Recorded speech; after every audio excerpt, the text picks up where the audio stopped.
Hello all, this is Monica from Monic Cloud Kitchen. Welcome to the series of chicken items, episode number 1. ఇవాళ మనం boneless chicken pickle చేద్దాము. నేను chicken items నా favourite ఏవేవి ఉన్నాయో items అన్నీ prepare చేస్తాను. అది సిరీస్లో ఎపిసోడ్స్ లాగా పెడతాను. ఫాలో అవ్వండి నా ఎపిసోడ్స్ అన్నీ మీకు రావాలి అని అంటే. And let's make boneless chicken pickle. First చికెన్ని అట్లా పీసెస్ లాగా కట్ చేసుకొని మనం బాయిల్ చేసుకోవాలి. వాటర్ వేయద్దు, అందులో ఉన్న వాటర్తోనే అది బాయిల్ అయిపోతుంది. తర్వాత 1 kg చికెన్, బోన్లెస్ చికెన్కి మనం 350 ml ఆఫ్ ఆయిల్ యూజ్ చేయాలి.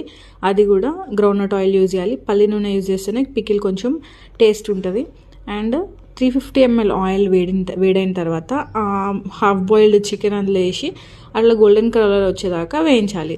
తర్వాత 100 grams ఆఫ్ అల్లం వెల్లిపాయ పేస్ట్ సేమ్ ఆయిల్లో వేసేసేయండి. అదే స్టేజ్లో కళ్యామాకు కూడా వేసేసేయండి, ఒక గుప్పెడు.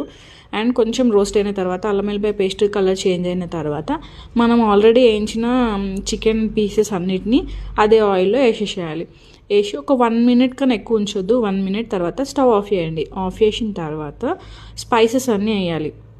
ఆ స్పైసెస్లో ఏమేమి ఉంటాయంటే కారం, ఉప్పు అండ్ గరం మసాలా. కారం ఎంత అంటే 70 grams ఆఫ్ కారం. ఇదంతా నేను కేజీ చికెన్ పికిల్కి ఎంత పడుతుందో చెప్తున్నా. 70 grams ఆఫ్ కారము, 60 grams ఆఫ్ సాల్ట్, ఒక 2 spoons పసుపు.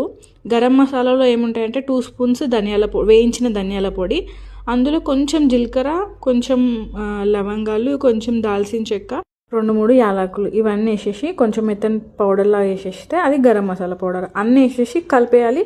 చల్లారిన తర్వాత ఒక 4 నిమ్మకాయల రసం వేసేసి పెట్టేస్తే మీకు నచ్చిన ఐటెం చెప్పండి కమెంట్ సెక్షన్లో. నేను నెక్స్ట్ ఎపిసోడ్లో ప్రిపేర్ చేయడానికి ట్రై చేస్తాను.